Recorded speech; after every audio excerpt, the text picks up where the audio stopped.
बाल्यावस्था कब चली गई पता नहीं चला, सोने में, खाने में, खेलने में। और जब जवानी आई तो बाम कहते हैं प्रतिकूल काम आकर्षण शरीरों में। ये ऐसा नशा चढ़ा काम का जवानी में, कुछ समझ में नहीं आया और जवानी निकल गई।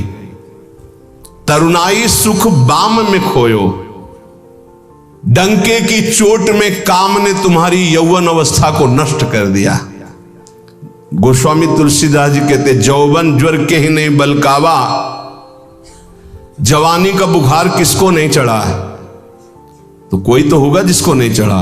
उसी को नहीं चढ़ा जो भगवान के चरणों में चित्त लगा दिया, नहीं तो जौवन ज्वर के ही नहीं बलकावा। बड़ी कृपा होती है साधकों पर जब असुविधा जवानी में होती है। पेट में अन्न ही नहीं है तो काम की वृत्ति ही नहीं जागृत होती। बस एक ही आग लगी हुई है, कैसे ब्रह्म साक्षात्कार हो जाए, इस प्रपंच का बाध करके कैसे स्वरूप में स्थित हो जाओ। वहां कोई गुंजाइश नहीं कुछ सोचने की, देखने की, बोलने की। अब यौवन अवस्था में काम सुख और बुढ़ापा अवस्था में, बाल्यावस्था से जवानी तक जो किया उसके संस्कार खत्म, मनुष्य जीवन खत्म। खलक सब रैन का सपना, समझ मन कोई नहीं अपना। कठिन है मोह की धारा, बहा सब जात संसारा। घड़ा जो नीर का फूटा, पत्र जो डार से टूटा। जो पत्ता डाल से टूट गया दोबारा नहीं लगेगा। कच्ची मिट्टी में पानी भरा गया, फैल गई, किसी काम की नहीं रही। ऐसे ही बुढ़ापा के बाद एक अवस्था आती मृत्यु, फिर मानव जीवन गया, फिर अन्य योनियों में भटकना पड़ा। तीन लोक और भुवन चतुर्दश, सब ही काल को चारो। पूरी रहो जगदीश गुरु तन, बासे रहो नियारो। कहे कबीर सुनो भय साधु, सब घट देखन हारो।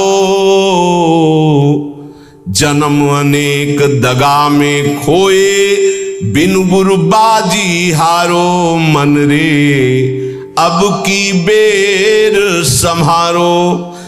चाहे जितना तुम पुण्य करके चाहे जिस लोक में जाओ, तीनों लोकों तक काल का नगाड़ा बजता है। हर समय वो विनाश लीला करता रहता है। सब काल का चारा है, कोई नहीं बच सकता। जैसे हरिवंश प्रपंच बंच सब काल ब्याल को खायो। यह जिय जान श्याम श्यामापद कमल संगी सिरनायो।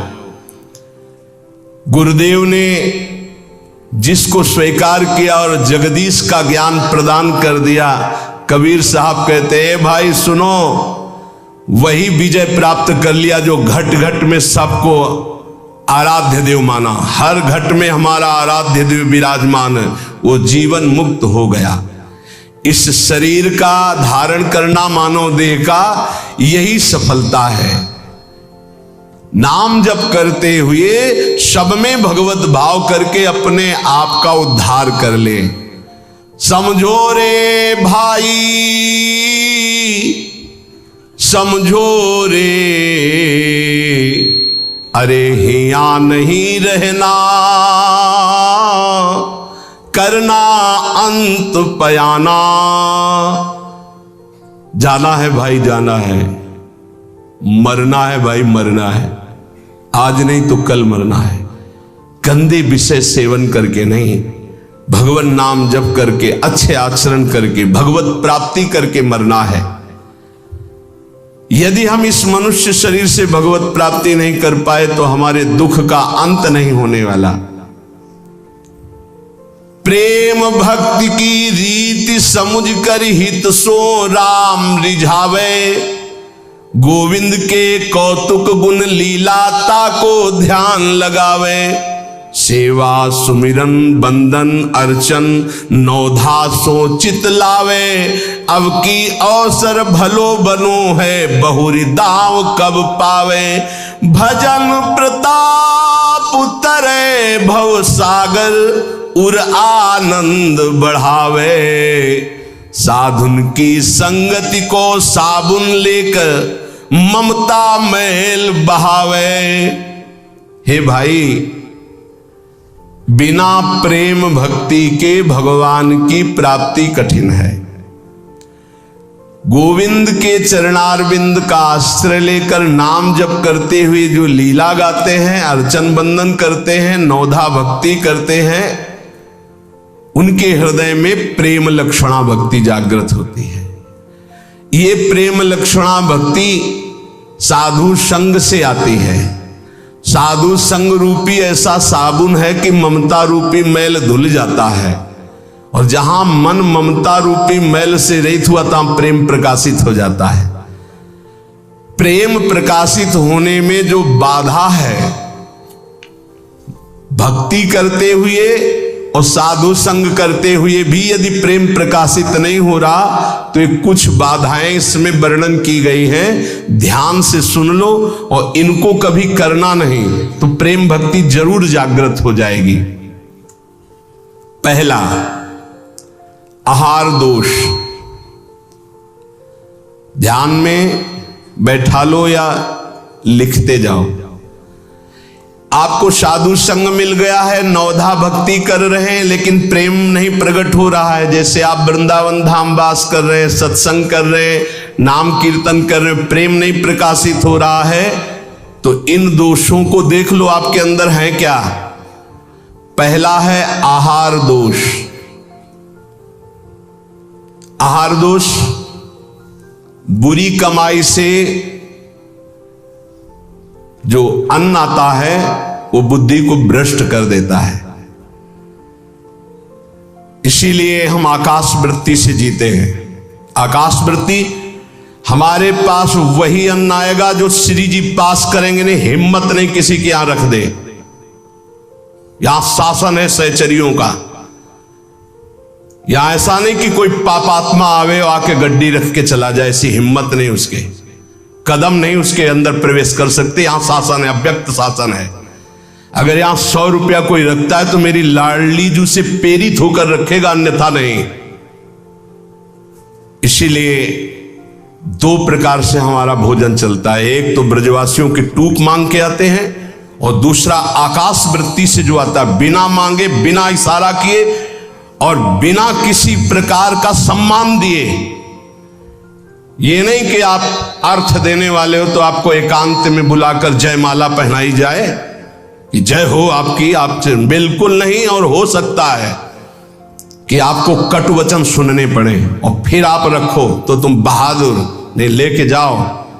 लक्ष्मीपति जिनके सेवक हैं, उनके सेवक हैं, इसलिए हर अन्न का कण पवित्र होगा यहां का।